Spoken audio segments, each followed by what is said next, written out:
Hello YouTube, it is Toy Adventures here again with hopefully a bit of a quicker review. Today we are taking a look at the Hammond Collection Gallimimus. This is the final review I had for now. Of course we are going to be picking up some more dinosaurs pretty soon, but for now this has been the end of the Hammond Collection. First, I guess you could say second kind of wave, and we're going to cap it off with the Gallimimus. Sorry I wasn't able to get this out tomorrow. It got kind of busy and I was super tired, but for today we are going to get a good look at this, what we could consider another herd builder along with the Parasaurolophus. This one even more though. So something is definitely flocking our way, and let's take a look at it. So the box, of course, we have render, Jurassic Park logo looking really pretty. Another really nice render of the actual toy itself. The flocking image, if you will, right here. Says Gallimimus. Moving in unison similar to birds, the Gallimimus herd tries to evade the Tyrannosaurus Rex. A true Metasaurus. Very nice.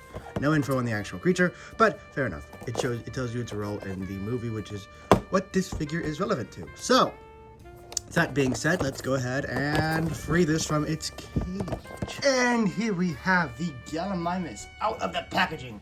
And while I do think it is kind of another victim of the big feet syndrome, the Gallimimus may have already had big feet. I don't exactly know. Let me try and look at the back of the box.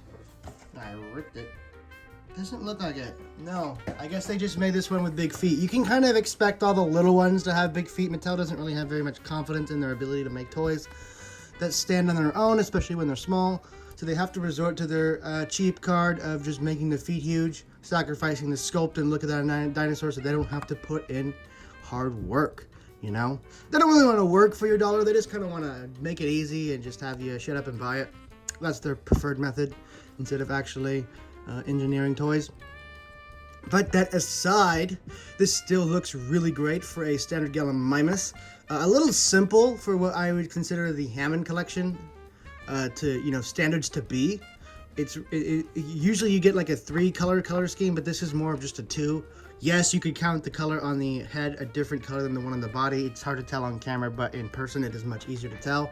But I'm not going to count that as another color because it really isn't. It's just another part of this color scheme. It's just orange, white, and then the stripes. So I guess, yeah, it's a 3-color scheme, but the way it's done makes it look really cheap. Then you have a little bit here up on the face.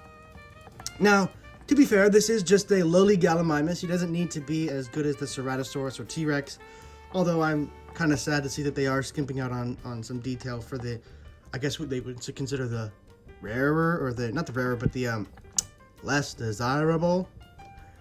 Still, these are the kind of dinosaurs you're going to want to buy multiple of, especially this Galli, so I really think they could have put a little bit more work into it, because this is one people are going to be buying multiples of times. So, but that being aside, it still looks fantastic and is objectively the best Gallimimus we've gotten to date. Whether it's better than the very colorful and pretty Hasbro or Kenner one, that one will be up to you. I don't exactly have a lot of the Kenner ones on hand to compare them to. I do definitely have them, but they're mixed up and jumbled in the boxes of dinosaurs, so I'll be able to pull out what I can find for the comparisons. Just know that this is, of course, still 1/118 scale. But first, let's get on to its articulation, the main gimmick of this toy line, the Hammond Collection toy line. You can see the nice little sculpted detail. Sculpting detail is what we expect now from Mattel. They always do sculpts really well. It's the paint and the other things that they kind of struggle with. So, starting up with the head. Oh, look at that. An actual jaw hinge on the head. Hey, can you give that to the Triceratops real quick? And the rest of the head right here, the base of the head is on a ball joint. So 360-degree movement.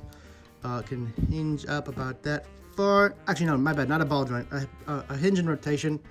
And look down about that far. Then you have one more here at the base of the neck with, again, a hinge, rotation, and 360. So 360 rotation.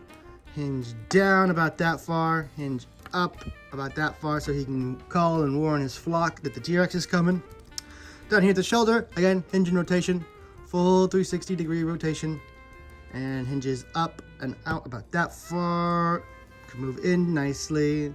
The elbow is the same, 360 rotation, Hinges up about that far. You can hinge down just about straight. So looking good. As for the thigh, 360 rotation. The scope does not inhibit it. It can move just about straight. Hinge, 360 rotation. Down here at the ankle, again, hinge, can move up about that far, move back, way back there so you can't hit those running poses. And of course, the 360 rotation. The tail, 360 rotation. And all over the place, because it is a bendy wire. But I wouldn't really mess with this one too much, because it's kind of short, so it might damage the actual tail connector. But that is pretty much it for the articulation on this running beast. Getting it to stand should be fairly easy thanks to Mattel's giant platform feet. Not that that is a pro towards this figure. Even now, I'm having trouble trying to get it to stand, even with these ginormous feet. So you really question why we needed them in the first place. This is just kind of like, I don't know, it's a spindly little figure. That does not look convincing whatsoever, trying to get it to stand. Its feet aren't even touching the ground.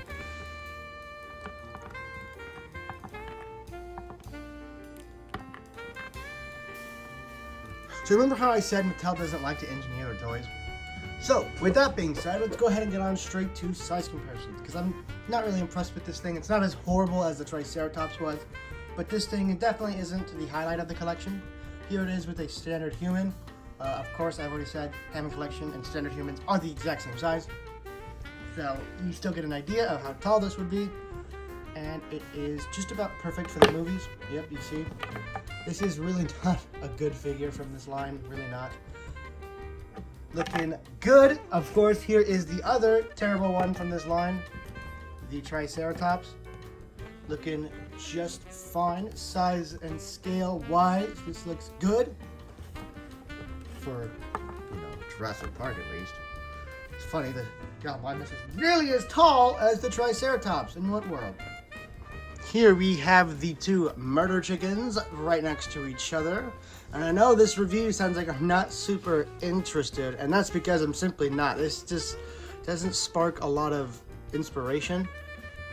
This is what I would consider like a cheaper army builder, even though it is a whopping $12. Actually, no, I think this is actually more than the standard human. They counted it at like, I don't know, $15. You gotta pay $15 for this, and it's,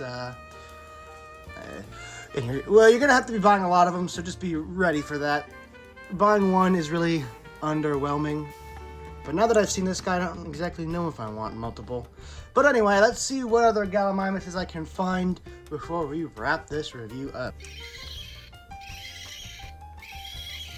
Yeah, I thought I'd pull out my old dusty Kenner Gallimimus, just so you guys can get a look at the oldest Gallimimus we have and our most recent Gallimimus. Well, yes, this one does look a lot better. Yes, this one is so much prettier. I would love to get a Hammond Collection repaint in the same style as the classic Kenner Gallimimus, just for those nostalgia points. But it is, of course, nice to own the real thing. But I just thought I'd give you guys a nice little comparison of our oldest Gallimimus and our most recent one. Now, prior to this, our best Gallimimus from Mattel was the Battle Damage, or... no, it was the Legacy Collection. The original Legacy Collection release was the ultimate Gallimimus figure we've ever gotten. And it's hard to find now. Luckily, I have two of them somewhere in my boxes. You've seen them in movies before. I'm just not too interested in crawling in that hot garage and digging through those, just to show you guys that yes, they have significantly improved, just because this figure really doesn't deserve it. But my final thoughts, it is a good army builder. It has its pros, but it certainly has its cons more than some of the other of the Hammond Collection. Its big feet you'd think would help with at least standing. They don't. The sculpt and the way the legs are shaped really inhibits it from standing with both feet in the ground, so you're going to have to finagle with it for a bit to get it to stand. So, useless. The big feet are pointless. The paint is a little lazy, especially for Hammond Collection. Other than that, this is a pretty good Gallimimus figure. Pretty good. The articulation is what you'd want, what you'd need, and the sculpt is definitely there for repainters. So I still think it looks great. It just isn't a standout, and is kind of just like another one of the releases. It's on the checklist. Whether you check it off or not is completely up to you. It's not like the T-Rex or the Ceratosaurus where I think you definitely need to get it. This one, if you want your herd, or if you don't have enough already, get it. Otherwise, I wouldn't blame you if you skipped this one. So, that is going to be it for my thoughts on the Hammond Collection Gallimimus. Guys, thank you so much for watching. This has been Toy Adventures. Signing out. Peace.